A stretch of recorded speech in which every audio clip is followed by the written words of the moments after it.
La robe bordeaux flottait dans mon placard comme un fantôme d'une époque meilleure. Je l'avais portée à la remise des diplômes d'Annie, puis à sa cérémonie de remise des diplômes, et plus tard pour fêter sa première promotion dans une agence de marketing. À chaque fois, elle me complimentait sur mon élégance, sa fierté de m'avoir comme mère. À présent, tandis que je lissais le tissu sur ma silhouette de 62 ans, je me demandais si ce serait la dernière fois que je m'habillerais pour ma fille. 3 semaines s'étaient écoulées depuis notre dispute explosive au sujet du budget de son mariage. $65,000. C'est ce qu'Annie et son fiancé, Henri, m'avaient demandé de contribuer. Non pas demander, exiger. Comme si l'argent de l'assurance vie de mon défunt mari, le petit pécule que j'avais soigneusement préservé pour ma retraite, était en quelque sorte leur droit de naissance. « Maman, tu es égoïste », avait-elle dit d'une voix aussi âpre qu'un vent d'hiver. « Tu gardes tout cet argent pendant qu'on essaie de commencer notre vie ensemble. Tu ne veux pas que je sois heureuse ?» J'avais essayé de lui expliquer que le bonheur ne nécessitait pas de marbre italien importé pour rénover une salle de bain ou une lune de miel aux Maldives. J'avais offert 15 000, une somme généreuse qui couvrirait une belle cérémonie locale. Mais Annie m'avait regardé avec un tel mépris, un tel calcul, que j'avais à peine reconnu la petite fille qui m'apportait des pissenlits et les appelait des fleurs de soleil. L'appel est arrivé un mardi matin, alors que je m'occupais de mon petit jardin derrière le duplex, dans lequel j'avais emménagé après la mort d'Harold. La voix d'Annie était différente, plus douce, presque vulnérable. « Maman, j'ai réfléchi à ce que tu as dit. Peut-être avons-nous tous les deux été trop têtus. On pourrait en parler au dîner ? Je veux régler ça. » Mon cœur s'était levé malgré moi. Peut-être que le silence entre nous lui avait donné le temps de réfléchir. Peut-être que devenir mère elle-même. Elle était enceinte de 3 mois, à peine visible, avait éveillé quelque chose en elle. Elle qui comprenait le sacrifice, comprenait le poids de la protection de ce qu'on avait construit. « J'aimerais bien, ma chérie, » avais-je dit, en planifiant déjà ce que je cuisinerais, ce que je dirais pour reconstruire le pont entre nous. En fait, Henri et moi avions pensé t'emmener dans un endroit sympa. Tu sais, ce restaurant italien de Meridian Street, Francoès. Francoès où Harold m'avait emmené pour notre 25e anniversaire. Où les tables étaient intimes et la lumière suffisamment douce pour cacher les larmes que je soupçonnais que nous avions versées en nous retrouvant. Maintenant, tandis que j'appliquais mon rouge à lèvres d'une main ferme, celle qui avait appris à afficher sa force même lorsqu'elle se sentait fragile, je m'autorisais un instant d'espoir. Peut-être que la grossesse d'Annie lui avait donné du recul. Peut-être avait-elle compris que la famille valait plus que des mariages extravagants et des célébrations dignes des réseaux sociaux. Le trajet jusqu'à Francoès m'a fait traverser le quartier où j'avais élevé Annie et son frère aîné Michael. Passer l'école primaire où j'avais fait du bénévolat à la bibliothèque, passer le parc où je l'avais poussé sur des balançoires jusqu'à ce que mes bras me fassent mal. Je passais devant le centre communautaire où je lui avais appris à valser avant sa première danse officielle. Chaque point de repère me semblait une page d'un livre que je n'étais pas sûre de vouloir refermer. Chez Franco, c'était exactement comme dans mes souvenirs. Une façade en briques chaleureuses, des jardinières débordant de chrysanthèmes de fin d'automne. La douce lueur des bougies perceptibles à travers des rideaux de gaz. J'ai regardé ma montre. 6h30 précise. Annie avait toujours apprécié la ponctualité, un trait hérité de son père. L'hôtesse, une jeune femme au regard bienveillant, m'a conduite à une table dans un coin où Annie était déjà assise. Ma fille était radieuse, comme seules les femmes enceintes peuvent le faire. Sa peau était éclatante, ses cheveux noirs tombaient en vagues lâches sur ses épaules. Elle portait une robe de créateur que je ne reconnaissais pas. Un modèle qui coûtait probablement plus cher que mes dépenses en course en 2 mois. « Maman !» Elle s'est levée pour me prendre dans ses bras.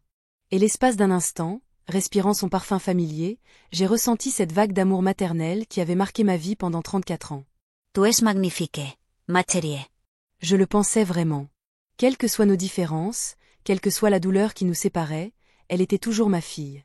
Comment te sens-tu ? Des nausées matinales ? Ça va mieux maintenant. Le 2e trimestre est censé être plus facile. Elle toucha son ventre d'un geste à la fois protecteur et possessif. Henri devrait arriver d'une minute à l'autre. Il a été retenu au bureau. Henry Smith, 36 ans, ambitieux, charmant quand il le voulait. Il travaillait pour une agence immobilière et avait cette confiance en soi que l'on ressentait après une vie sans revers majeur. J'avais essayé de l'apprécier, de voir ce qu'Annie voyait au-delà de ses costumes hors de prix et de son mépris désinvolte pour ceux qu'il considérait comme moins performants que lui. « Je suis contente que tu aies appelé », dis-je en m'installant sur ma chaise. « To Emma's Monk. » Une lueur traversa son visage. Étaient-ce de la culpabilité ? Des regrets ? Mais avant que je puisse l'examiner plus en détail, Henri apparut à notre table, non pas seul, mais suivi de 3 hommes en costume sombre portant des mallettes. Madame. Madame Msekini, dit Henri. Son sourire était trop éclatant, trop appliqué. Merci de vous joindre à nous.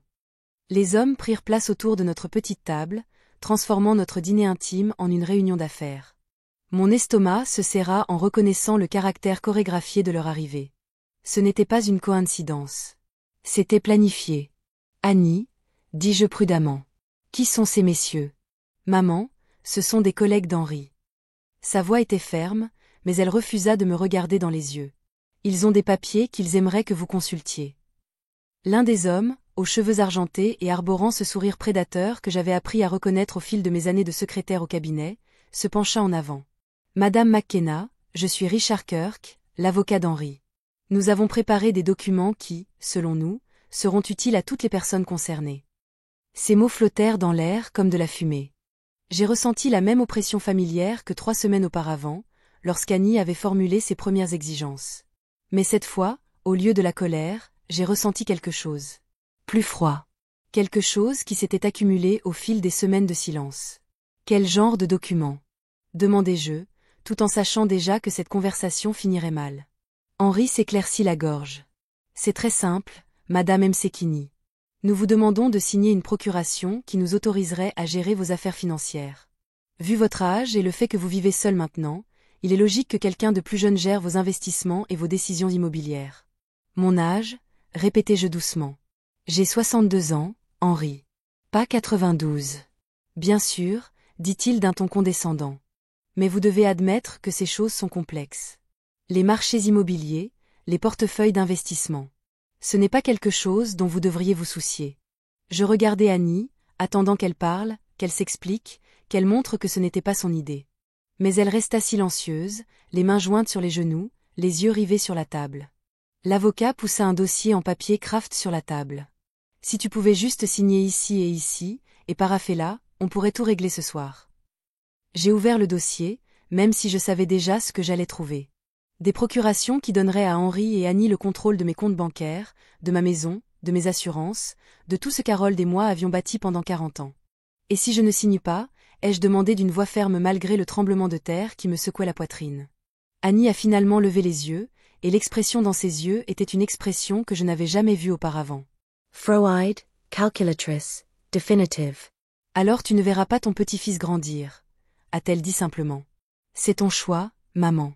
Mais je pense que tu devrais savoir qu'Henri et moi avons discuté avec un avocat des droits des grands-parents. Apparemment, ils sont assez limités, surtout lorsque le grand-parent a tendance à se montrer difficile. Le restaurant semblait s'estomper autour de moi. La douce musique de jazz, le tintement des verres, le murmure des autres convives, tout était devenu un bruit blanc. Je fixais ma fille, cette femme que j'avais portée pendant 9 mois, soignée malgré les maladies infantiles, célébrer chaque étape importante de sa vie, et j'essayais de comprendre à quel moment précis elle était devenue une étrangère. Je vois, dis-je doucement. Je fouillai dans mon sac à main, passai devant mon portefeuille, passai devant mes lunettes de lecture, passai devant la petite photo d'Annie et Michael que je portais depuis des années. Mes doigts trouvèrent mon téléphone et parcoururent mes contacts jusqu'à trouver le numéro qu'il me fallait. Maman. La voix d'Annie était maintenant un peu incertaine. Que fais-tu? J'appuyai sur le bouton d'appel et attendis que la voix familière réponde. Bonjour, Michael. C'est maman. J'ai besoin que tu viennes au restaurant Franco, rue Méridian, maintenant. Oui, je sais qu'il est tard. Je sais que tu travailles demain matin. Viens, tout simplement. Je raccrochai et posai soigneusement le téléphone sur la table, à côté du dossier manille. Je pense, dis-je en regardant Annie droit dans les yeux, qu'avant de signer quoi que ce soit, quelqu'un veut dire quelques mots. Le silence qui suivit se tendit comme un fil tendu. Henri s'agita sur son siège, sa façade confiante se fissurant légèrement. Les 3 avocats échangèrent un regard, le genre de regard que se partagent les prédateurs aguerris lorsque leur proie ne se comporte pas comme prévu. Maman, dit Annie, sa voix prenant ce ton rauque qu'elle avait perfectionné à l'adolescence. Inutile de mêler Michael à ça. C'est entre nous, n'est-ce pas? Je croisai les mains sur mes genoux, surprise par leur assurance. Parce qu'il me semble que lorsqu'on invite 3 avocats à ce que l'on appelle un dîner de réconciliation, on a déjà impliqué pas mal de monde. Richard Kirk s'éclaircit la gorge. Madame McKinney. On devrait peut-être en discuter plus en privé. Les affaires familiales peuvent être empreintes d'émotions. N'est-ce pas? Je soutins son regard. C'est très attentionné de votre part de l'avoir remarqué. 23 minutes. C'est le temps qu'il faudrait à Michael pour se rendre de son appartement au centre-ville en voiture s'il éteignait les feux. 23 minutes pendant lesquelles j'ai dû me frayer un chemin à travers ce champ de mines sans marcher sur les explosifs que ma fille avait si soigneusement disposés. Henri se pencha en avant, son sourire de vendeur figé. Regardez, Madame Msekini. Annie. Puis-je vous appeler Annie? Nous allons bientôt former une famille. Vous pouvez m'appeler Madame Msekini. Son sourire s'estompa un instant. Bien sûr, Madame Msekini. Je pense qu'il y a eu un malentendu. Nous ne cherchons pas à vous prendre quoi que ce soit. Nous voulons simplement vous aider à gérer vos actifs plus efficacement. Vous savez, maximiser vos rendements, vous assurer d'être bien préparé pour la retraite. Je vois. Et combien cela me coûterait-il? Je suis désolé. Votre aide pour gérer mes actifs. Quels sont vos honoraires? Les avocats s'agitèrent comme des vautours, sentant une faiblesse, mais ce n'était pas moi qui l'étais. La mâchoire d'Henri se serra presque imperceptiblement. Il y aurait bien sûr des frais administratifs, mais il s'agit avant toute famille, de s'assurer qu'Annie et le bébé sont en sécurité. Le bébé? Je me tournai vers ma fille qui observait ses ongles manucurés avec une intensité soudaine. Dis-moi, Annie, quand as-tu commencé à planifier cette soirée exactement? Maman, je ne comprends pas ce que tu veux dire. Quand as-tu appelé les amis avocats d'Henri? Avant ou après m'avoir appelé pour une réconciliation? Elle leva le menton et je vis l'obstination d'Harold, déformée en quelque chose que je ne reconnaissais pas. Est-ce important? Ça m'importe. Très bien. Le mot sortit brusquement, cassant. On discute des options depuis des semaines. Depuis que tu as clairement fait comprendre que tu te fichais de mon bonheur ou de mes options d'avenir. J'ai goûté le mot, je l'ai trouvé amer. C'est ça qu'on appelle de l'extorsion maintenant? Ce n'en est pas. La voix d'Annie s'éleva, attirant les regards des tables voisines. C'est la famille. C'est ce que les familles font les unes pour les autres. Ce que font les familles, dis-je doucement, c'est se soutenir mutuellement sans avocat ni ultimatum. L'un des avocats anonymes, plus jeune que Kirk, avec une énergie nerveuse qui suggérait qu'il était novice dans ce genre de travail, se pencha en avant. Madame Msekini, si vous me le permettez, sachez que les droits des grands-parents dans cet État sont assez limités. Si votre fille décide de restreindre les visites à son enfant, votre recours légal sera « Excusez-moi ». La voix provenait de derrière moi, familière et chaleureuse. Michael se tenait à côté de notre table, toujours en tenue d'hôpital. Ses cheveux noirs devaient être le résultat d'un trajet en voiture précipitée. À 37 ans, mon fils avait hérité de la présence assurée de son père et du regard perçant de sa grand-mère, qui ne manquait de rien. « Je suis le docteur Johnson », dit-il à l'ensemble de la table, son regard s'attardant sur Henri. « Je crois que vous m'avez appelé, maman. »« C'est vrai », dis-je en désignant une chaise libre que l'hôtesse avait rapidement mise à disposition. « Michael, j'aimerais vous présenter les collègues de votre sœur. » Le regard de Michael parcourut la table, s'attardant sur les avocats, le dossier en papier craft, la tension à couper le souffle. Médecin urgentiste, il avait appris à évaluer rapidement les situations, et je le regardais répertorier chaque détail avec la précision qui avait fait de lui l'un des plus jeunes chefs de service de l'hôpital méthodiste. « Des collègues, répéta-t-il, je vois, et ils le sont. » Henri se leva et lui tendit la main. « Henry Smith, le fiancé de ta sœur. Voici quelques-uns de mes associés. Nous discutions justement de planification financière avec ta mère. » Michael serra brièvement la main d'Henri, puis s'assit sans saluer les avocats. Planification financière chez Franco un mardi soir, avec Annie enceinte de 3 mois. Il regarda sa sœur. « Au fait, comment te sens-tu? Des complications? » « Je vais bien, » dit Annie, mais sa voix était plus faible, moins assurée. « Bien. C'est bien. » Michael prit le dossier en papier craft et le feuilleta avec l'expertise désinvolte de quelqu'un qui a vu beaucoup de documents juridiques. Procuration. Interessant. Maman, as-tu demandé de l'aide pour gérer tes finances? Je ne l'ai pas fait. H. Referma le dossier et le mit de côté. Henri, Annie, messieurs, pourriez-vous m'accorder un moment seul avec ma mère? Attendez 1 minute. Henri sursauta, mais la voix de Michael coupa court à son objection comme un scalpel. Je ne demande rien. Quelque chose dans le ton de mon fils, cette même autorité dont il faisait preuve face à des patients difficiles ou à des familles peu coopératives aux urgences, mit les avocats mal à l'aise. Henri se tourna vers Annie pour obtenir du soutien, mais elle fixait à nouveau ses mains. Nous arrivons tout de suite, dit Richard Kirk en désignant le bar. Madame Msekini, ne prenez pas de décision hâtive. Après qu'ils se furent éloignés, Michael se pencha en avant, baissant la voix. Maman, parlez-moi. Que se passe-t-il vraiment? Pour la première fois ce soir-là, je sentis les larmes me menacer. Non pas des larmes de tristesse, mais de soulagement, de reconnaissance, de savoir qu'au moins un de mes enfants me voyait encore comme une personne plutôt que comme une ressource à gérer. Ils veulent que je signe une procuration, dis-je. Annie dit, si je ne le fais pas, je ne verrai pas mon petit enfant. Michael resta silencieux un long moment, ses doigts tambourinant sur la table à un rythme dont je me souvenais de son enfance. Un truc qu'il faisait quand il réfléchissait intensément, en train de résoudre un problème complexe. Combien t'avait-il demandé au départ pour le mariage? 65,000. Il siffla doucement. Et tu as offert 15, ce qui est généreux. Plus que généreux. Il jeta un coup d'œil vers le bar où Henri justifiait les choses avec les avocats, expliquant probablement pourquoi cette réunion de famille ne se déroulait pas comme prévu. Maman, j'ai une question à te poser et j'ai besoin que tu sois totalement honnête avec moi. Bien sûr. As-tu des problèmes? Des troubles de la mémoire, de la confusion, quelque chose qui pourrait leur faire penser que tu as besoin d'aide pour gérer tes affaires? J'ai failli rire, mais rien dans cette situation n'était drôle.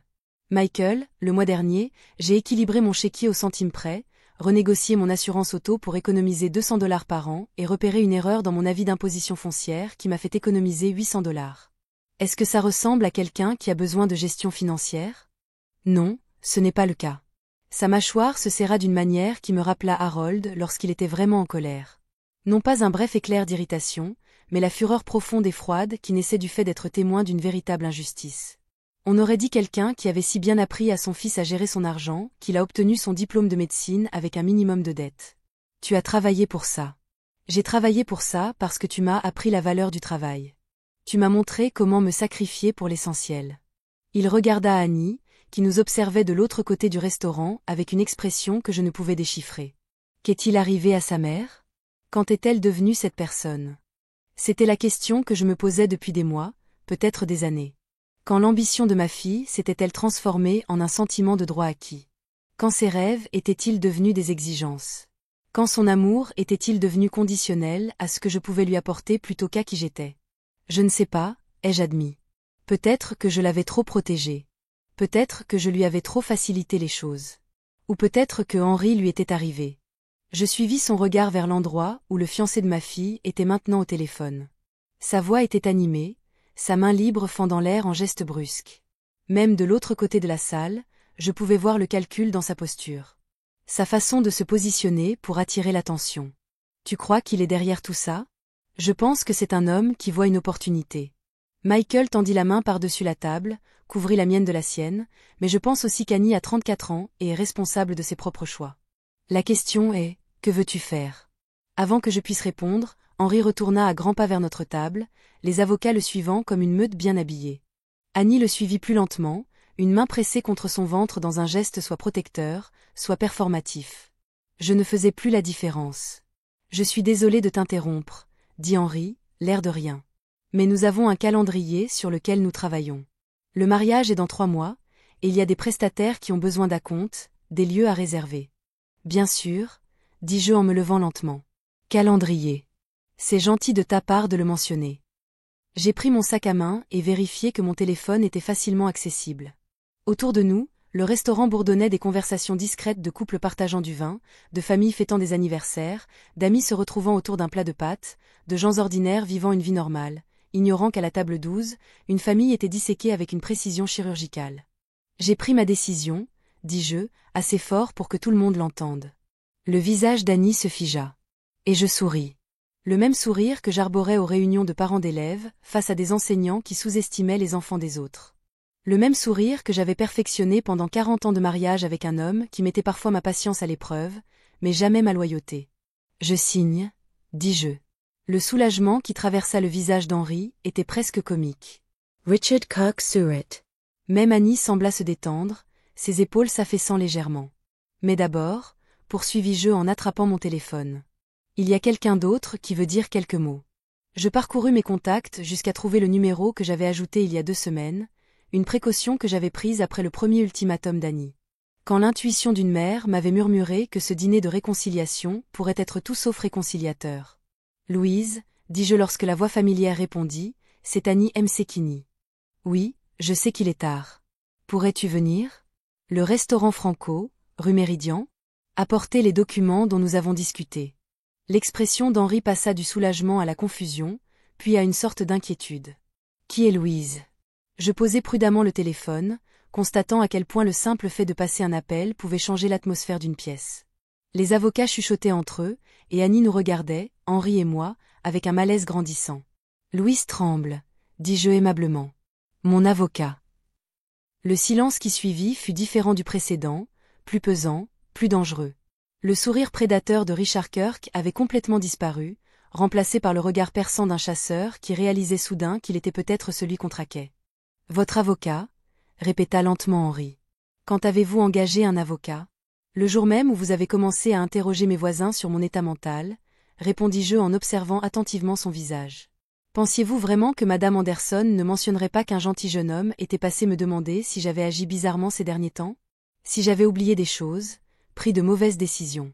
Le visage d'Annie pâlit. Maman, on n'a jamais. Tu n'as jamais. Quoi, ma chérie? Henri n'a jamais fait le tour de mon quartier pour prendre des photos de ma maison.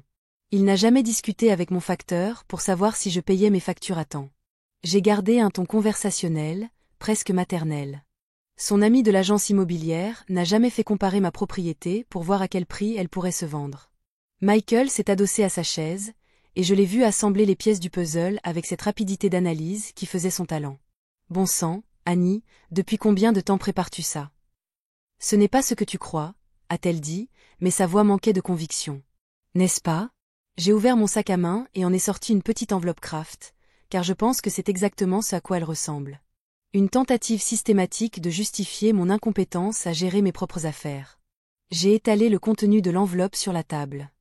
Des photos de ma maison prises par Henri, des courriels imprimés échangés entre lui et un détective privé, des copies d'enquête qu'il avait menées sur mon dossier médical, mes habitudes bancaires, mon quotidien. Louise a été très minutieuse, ai-je expliqué tandis que les avocats examinaient les documents avec une gêne croissante.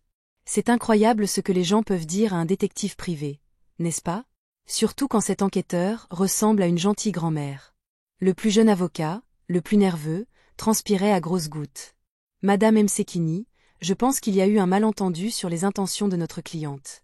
Oh, je comprends parfaitement ses intentions. J'ai rassemblé les documents en une pile bien ordonnée. La question est de savoir si vous avez compris, messieurs, ce qu'on vous demandait de faire. Louise est arrivée exactement 12 minutes plus tard, traversant Franco avec l'énergie déterminée d'une femme qui avait pratiqué le droit de la famille pendant 30 ans et avait été témoin de toutes les formes de cupidité et de manipulation humaine. À 70 ans, elle était petite, les cheveux argentés, et possédait une intelligence vive qui poussait les conseils adverses à la sous-estimer, à leur risque et péril. Annie, dit-elle chaleureusement en s'installant sur la chaise que Michael s'était procurée. Et ce doit être votre fille. Le contraste fut immédiat et dévastateur. Là où j'étais isolée à cette table, entourée de prédateurs, la présence de Louise bouleversa complètement la situation. Soudain, Henri et ses avocats furent surpassés en nombre par des personnes qui comprenaient réellement le droit. Messieurs, dit Louise en examinant le groupe avec l'évaluation clinique d'un chirurgien examinant une tumeur particulièrement intéressante. Je crois que vous avez des documents que vous aimeriez faire signer à Madame Msekini. Richard Kirk s'éclaircit la gorge. C'est vraiment une affaire de famille, Madame Kahl, Louise de Kahl, Peterson et associés. Et vous avez tout à fait raison. C'est une affaire de famille, et c'est pourquoi je suis ici pour m'assurer que Madame les relations familiales de Msekine ne sont pas exploitées à des fins financières. Elle ouvrit sa propre mallette et en sortit un épais dossier. Avant de discuter de toute procuration, je pense que vous devriez voir ce que Madame Msekini a déjà mis en place. Les papiers qu'elle avait étalés sur la table étaient impeccables, officiels, portant le sceau du tribunal du comté. Tandis qu'Henri se penchait pour les lire, je vis son visage passer de la confusion à la compréhension, puis à une expression proche de la panique. Fiducie irrévocable, expliqua Louise sur le ton de la conversation. Établi il y a 2 semaines, les biens de Madame Msekine, sa maison, ses comptes de placement, ses polices d'assurance-vie ont tous été transférés à la fiducie familiale Annie Msekini. C'est ce qu'Henri commença, puis s'arrêta. Ses connaissances juridiques semblaient insuffisantes pour la situation dans laquelle il se trouvait. « Qu'est-ce que c'est, ma chère » demanda Louise d'une voix douce. La fiducie, dit lentement Annie en lisant par-dessus l'épaule d'Henri. Elle stipule que les bénéficiaires sont vos enfants. J'ai terminé la fiducie avec Michael comme fiduciaire jusqu'à ce qu'ils atteignent l'âge de 25 ans. Les implications frappèrent Henri comme un éclair. Un coup dur.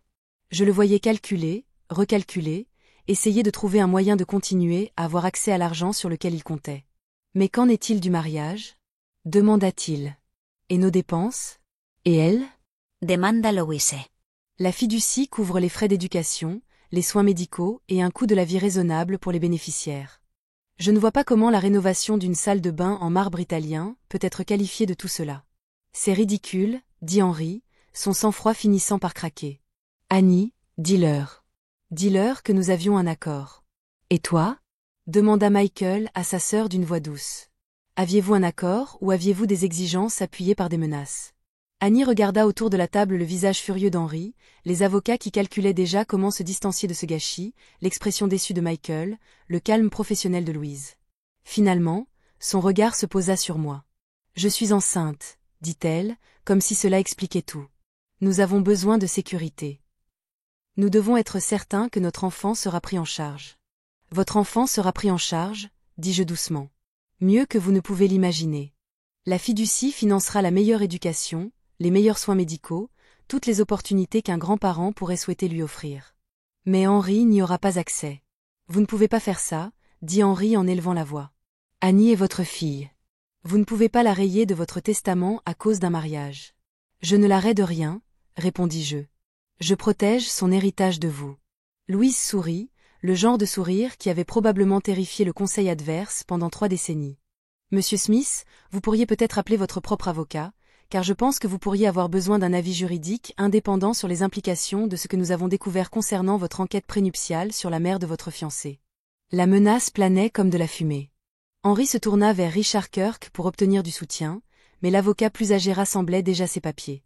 Je pense, dit Kirk prudemment, que nous avons peut-être été victimes de malentendus quant à la nature de la situation. Il serait peut-être préférable de reporter la signature des documents jusqu'à ce que chacun ait eu le temps de consulter son conseil respectif. Excellente idée, approuva Louise.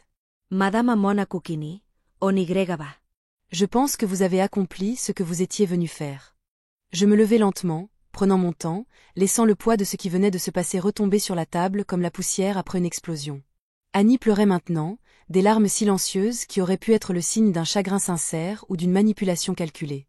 Je me suis rendu compte que je ne me souciais plus de savoir si c'était IE, dis-je doucement, et elle leva les yeux avec ce qui aurait pu être de l'espoir. Quand vous serez prête à avoir une vraie conversation sur ce bébé, sur votre avenir, sur ce que signifie réellement la famille, appelez-moi. Mais appelez-moi seule.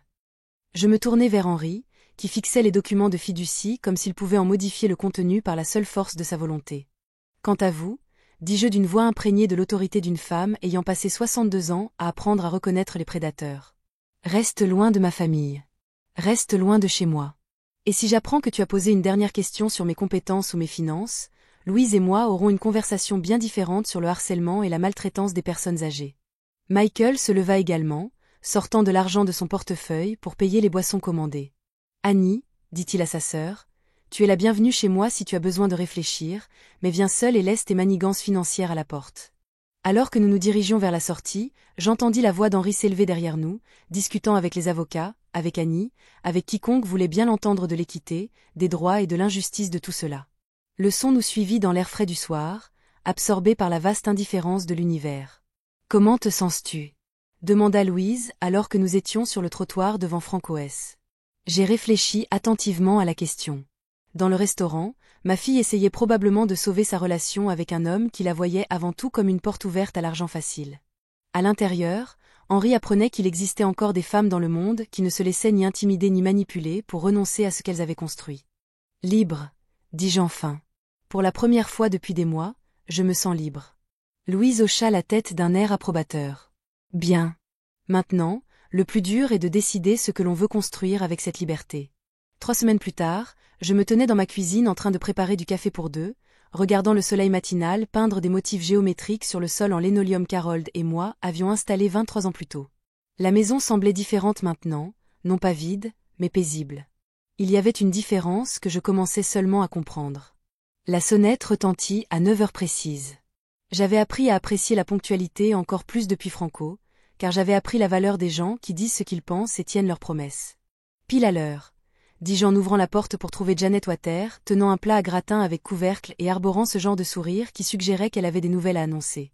J'ai apporté le pain de maïs de ma grand-mère, dit Janet en s'installant sur la chaise de cuisine qui était devenue la sienne ces dernières semaines. Et hier, j'ai entendu quelque chose d'intéressant à l'épicerie. Janet était apparue dans ma vie comme un petit miracle déguisé en coïncidence.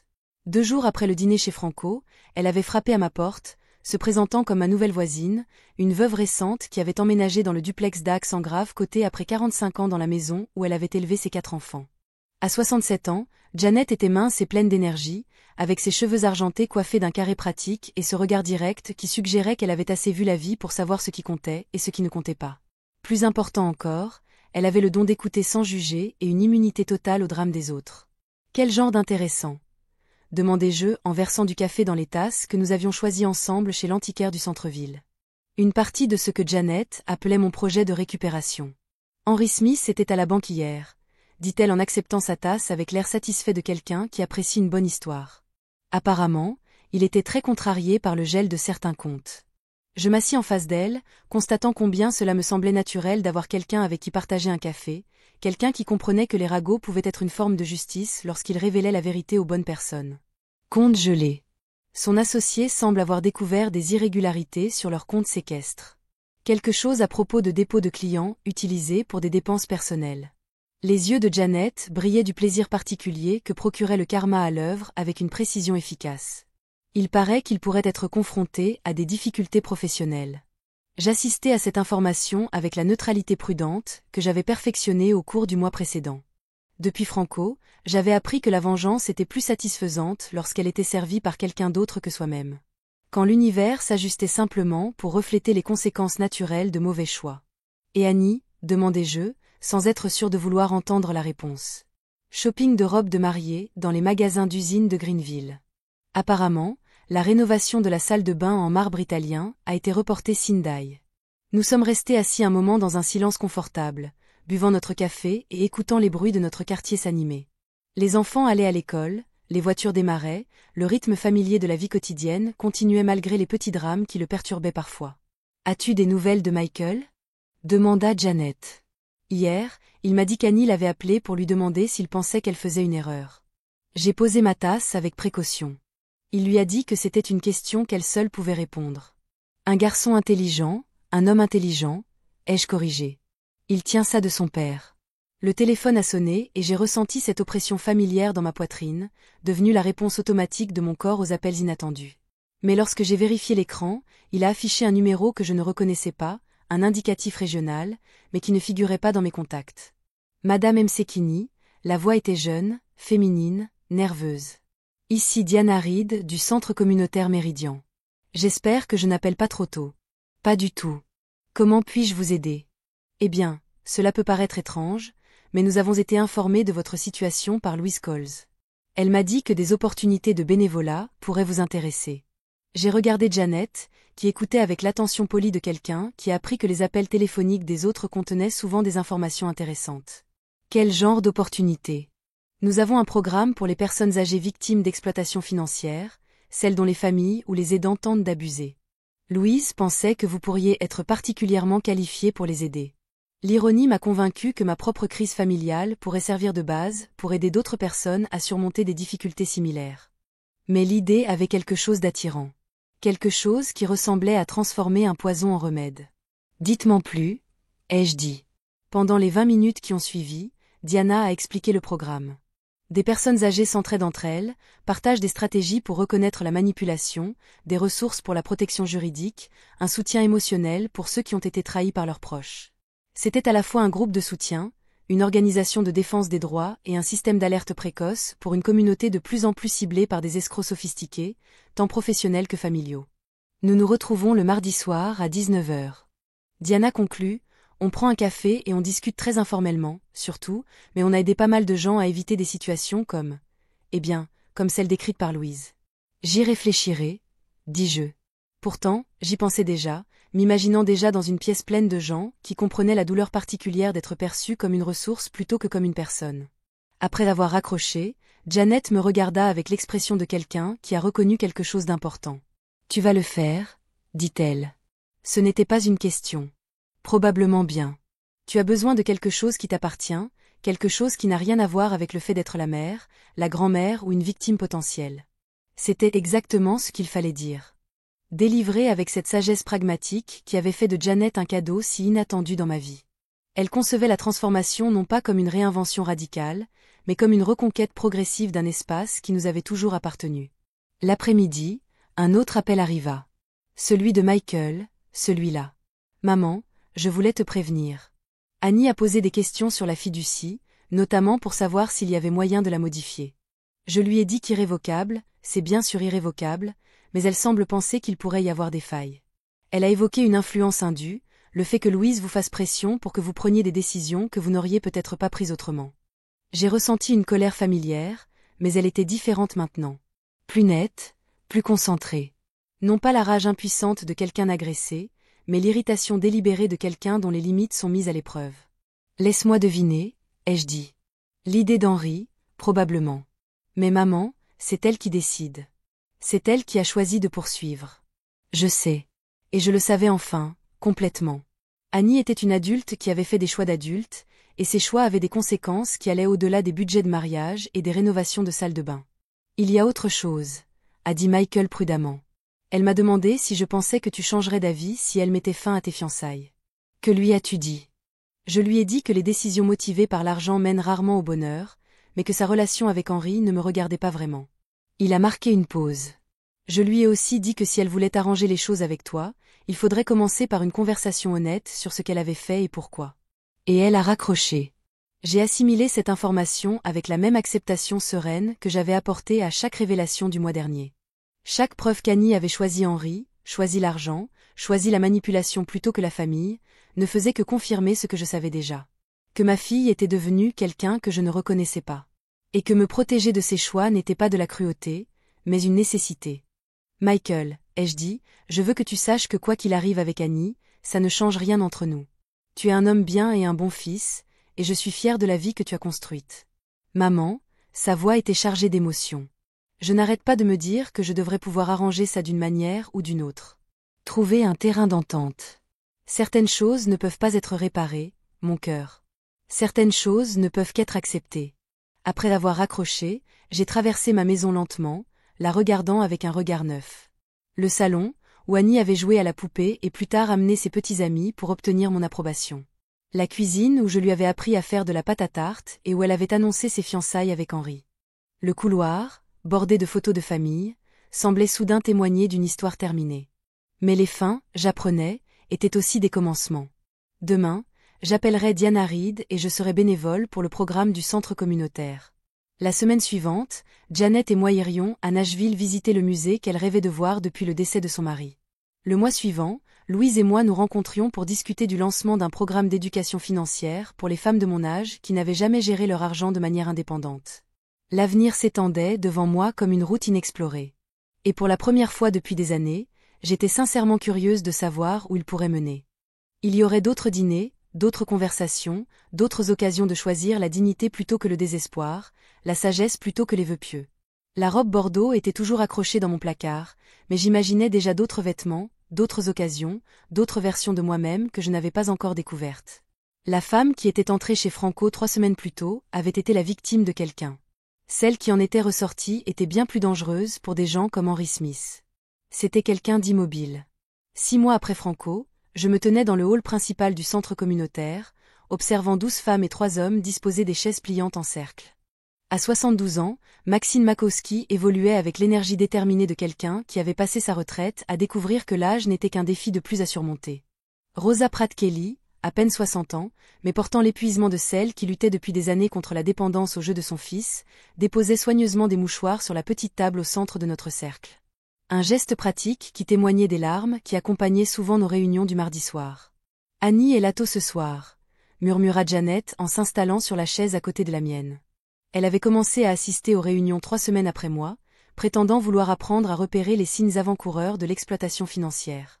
En réalité, elle souhaitait me soutenir. Mais Janet avait le don de faire passer l'altruisme pragmatique pour de la simple curiosité. J'ai suivi son regard jusqu'à une nouvelle femme assise, hésitante, près de la porte, serrant son sac à main comme un bouclier. Elle devait avoir environ 55 ans, bien habillée, avec la splendeur de quelqu'un qui avait autrefois eu de l'argent et qui apprenait maintenant à s'habiller avec un budget serré.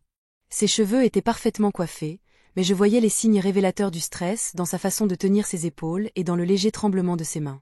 La première fois, ai-je dit, reconnaissant cette dignité si particulière, sous le choc, qui accompagnait les gens à leur première réunion. Je lui parlerai après.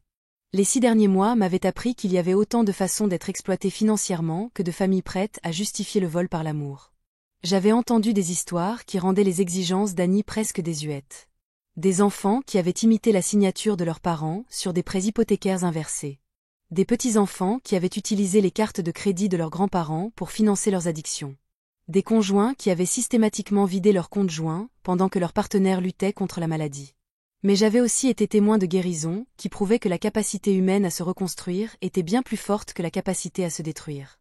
Louise était devenue une sorte de légende au sein de notre groupe, ayant aidé 17 personnes à établir des fiducies de protection, à poursuivre 2 affaires de maltraitance envers des personnes âgées et à récupérer près de 200 000 $ de biens volés. Bonsoir à tous, ai-je dit, ouvrant la réunion avec l'autorité naturelle que je m'étais découverte au cours des derniers mois. Pour nos nouveaux venus, je suis Annie M. Sekini et c'est notre réunion hebdomadaire pour les personnes victimes d'exploitation financière par des membres de leur famille. Ces mots étaient encore douloureux, mais c'était la douleur vive d'une blessure en voie de guérison, plutôt que l'agonie infectée d'une nouvelle trahison. J'avais appris à assumer mon histoire, à la raconter sans honte, à l'utiliser comme un outil pour aider les autres à reconnaître leurs propres valeurs. Ce soir, nous allons parler de l'après, ai-je poursuivi. Après s'être protégé, après avoir posé des limites, après avoir mis fin à la menace immédiate, que se passe-t-il ensuite? C'était une question à laquelle je pouvais enfin répondre avec autorité, car je l'avais vécue. Les conséquences immédiates de l'épisode de Franco avaient été de limiter les dégâts et de se protéger juridiquement. Mais le véritable travail avait été plus discret, plus personnel. Apprendre à me fier à mon propre jugement, reconstruire les relations importantes, découvrir qui j'étais quand je ne me défendais pas contre les attaques. Pour moi, a déclaré Edith Chase, un ancien enseignant de 78 ans dont la fille avait systématiquement vidé son compte retraite. Ce qui est venu ensuite, c'est de réaliser que je pouvais vivre seule et m'y plaire. Hochement de tête dans le cercle. L'indépendance était un thème récurrent dans notre groupe. Non pas l'isolement intense dû à la souffrance, mais la solitude satisfaite que procure le fait de choisir sa propre compagnie plutôt que des relations toxiques. J'ai appris que je n'avais pas à pardonner, a ajouté Sheila Phelps, dont le fils avait usurpé son identité pour ouvrir des cartes de crédit. C'était important pour moi. Tout le monde me répétait que je devais lui pardonner parce qu'il faisait partie de ma famille. Mais le Dr Johnson m'a aidé à comprendre que le pardon n'est pas indispensable à la guérison. Michael était devenu conseiller officieux de notre groupe. Il venait une fois par mois pour discuter des aspects psychologiques de la maltraitance financière familiale. Ces réflexions m'avaient aidé à comprendre que ma culpabilité envers Annie n'était pas un échec maternel. C'était une réaction normale à une situation anormale. « Et toi, Annie ?» a demandé Caroline Franklin, la nouvelle membre du groupe. « Qu'est-ce qui t'est arrivé ensuite ?» J'ai réfléchi à la question, regardant autour de moi les visages qui m'étaient devenus familiers, chers même. Ces personnes m'avaient vu pleurer, rager, douter de moi-même et retrouver peu à peu mes marques. Elles avaient mérité une réponse honnête. Un but, ai-je finalement dit. Pendant 40 ans, mon but a été d'être épouse et mère. Après la mort d'Harold, je pensais que mon but était de protéger ce que nous avions construit pour pouvoir le transmettre à mes enfants. Mais j'ai ensuite découvert que mon véritable objectif était peut-être de protéger les mères des autres de ce que j'avais vécu. C'était vrai. Mon bénévolat s'était transformé en un cabinet de conseil plus vaste où j'aidais d'autres femmes à surmonter des difficultés financières familiales. Louise m'avait orientée vers plusieurs clientes, et j'ai découvert que j'avais un talent pour repérer les tactiques de manipulation et aider les gens à développer des stratégies de résistance. « Comment gérez-vous la tristesse ?» demanda la nouvelle femme, prenant la parole pour la première fois. Sa voix était douce, cultivée, et exprimait la tristesse particulière de quelqu'un dont la vision du monde avait été fondamentalement modifiée. Comment cesser de regretter qui ils étaient? La question touchait au cœur de ce que j'avais évité. Car en vérité, Annie me manquait. Non pas la femme manipulatrice qu'elle était devenue, mais la petite fille qui m'apportait des pissenlits. L'adolescente qui m'appelait pour me demander conseil sur les garçons. La jeune femme sincèrement fière du mariage de ses parents. Je ne pense pas qu'on cesse de regretter leur absence, ai-je admis. Je pense qu'on apprend à les pleurer tout en s'en protégeant. On peut faire le deuil de quelqu'un qui est encore en vie. La réunion s'est poursuivie pendant 1 heure, abordant des questions pratiques, de nouvelles ressources juridiques, des ateliers à venir et des témoignages d'anciens membres qui avaient repris leur vie en main. Mais cette question de leur absence persistait, me suivant jusqu'au duplex où Janet m'attendait avec un reste de soupe et les dernières nouvelles sur sa propre dynamique familiale complexe. Comment était le groupe? A-t-elle demandé en s'installant, dans ce qui était devenu sa chaise à ma table de cuisine. Bien, dur? Une nouvelle femme a demandé si les personnes que nos familles avaient autrefois été regrettées. Janet a hoché la tête lentement. À 67 ans, elle avait survécu aux tentatives de ses propres enfants de la forcer à vendre sa maison et à emménager dans une résidence-service, non pas parce qu'elle avait besoin de soins, mais parce qu'ils voulaient accéder à son patrimoine. Sa solution avait été d'emménager dans le duplex voisin du mien et de les informer que leur héritage servait désormais à son bonheur. En parlant de personnes disparues, a-t-elle dit prudemment. Michael a appelé. Annie a eu son bébé. Ces mots m'ont frappé comme un coup dur, même si je l'attendais depuis des semaines. Une petite fille dont Michael m'avait parlé plus tôt. Prévue pour fin octobre, d'après ses calculs à partir des précédentes annonces de grossesse d'Annie. Comment va-t-elle? Ai-je demandé, sans savoir si je parlais d'Annie ou du bébé. Tout le monde est en bonne santé. 3,2 Kilogramm. Ils l'ont appelée Eleanor. Eleanor, le nom de ma mère. La manipulation était si transparente, si calculée que j'ai eu un moment le vertige devant son audace. Michael a dit qu'Annie lui avait demandé de vous appeler, a poursuivi Janet. Elle voulait que vous sachiez que les heures de visite sont flexibles et qu'elle aimerait beaucoup vous voir. Je suis restée assise en silence, ressentant l'attraction de mon instinct de grand-mère se confronter à la dure sagesse des 6 derniers mois. Une partie de moi voulait me précipiter à l'hôpital pour tenir dans mes bras cette nouvelle personne qui partageait mon ADN, tout pardonner pour avoir la chance de faire partie de sa vie. Mais j'avais appris à me méfier de mes réactions émotionnelles immédiates et à les examiner à la recherche de signes de manipulation, tant externes qu'internes. Que crois-tu qu'elle veuille? Ai-je demandé. Je pense qu'elle veut utiliser ce bébé pour ouvrir les négociations sur la fiducie. C'était probablement vrai. Dans les mois qui avaient suivi Franco, Annie avait multiplié les démarches indirectes. Messages par l'intermédiaire de Michael, cartes pour mon anniversaire, rencontres soigneusement orchestrées dans des endroits qu'elle savait que je fréquentais. Chaque contact comportait la subtile suggestion qu'une réconciliation était possible si j'étais disposée à être raisonnable sur certains arrangements financiers. Le bébé n'est pas responsable des choix de ses parents, ai-je dit, plus à moi-même qu'à Janet. Non, elle ne l'est pas. Mais tu n'es pas non plus responsable de te protéger des choix de ses parents. Le lendemain matin, j'ai appelé Louise. Je m'attendais à cet appel, a-t-elle dit sans préambule. Annie a eu le bébé. Elle l'a eu. Et maintenant, je dois décider de la suite. Que veux-tu? C'était la question que je me posais depuis que Janet m'avait annoncé la nouvelle. Que voulais-je? Ce n'était pas ce que voulait Annie, ce n'était pas ce que Michael pensait être le mieux. Ce n'était pas ce que la société attendait des grands-mères. Que voulais-je vraiment? Je veux rencontrer ma petite fille, dis-je lentement. Mais je veux le faire à mes conditions, avec des limites claires et sans me laisser manipuler. C'est possible, dit Louise. Nous pouvons organiser des visites supervisées par l'intermédiaire de Michael. Nous pouvons établir des protocoles clairs sur les sujets à proscrire, les comportements qui mettront fin aux visites, les conséquences en cas de non-respect de ces limites, et si Annie refuse ces conditions, alors tu sauras exactement où tu en es avec elle. Et surtout, tu sauras que tu t'es protégé tout en laissant la porte ouverte à une relation sincère si jamais elle décide de la franchir. Cet après-midi-là, j'ai rédigé une lettre à ma fille. Pas la tirade furieuse que j'avais écrite et réécrite dans ma tête au cours des derniers mois, mais une déclaration claire et sereine sur les limites et les possibilités. Annie, commençait-elle, j'aimerais beaucoup rencontrer Eleanor et entretenir une relation avec elle à mesure qu'elle grandit. Cependant, tout contact entre nous doit respecter les limites que j'ai fixées pour mon bien-être. Je suis disposée à rendre visite à Eleanor en présence de Michael pour des périodes limitées, étant entendu que toute tentative de discuter de la fiducie, de mes décisions financières ou de mes griefs passés mettra fin à la visite immédiatement. Si vous acceptez ces conditions, veuillez demander à Michael d'organiser notre première rencontre.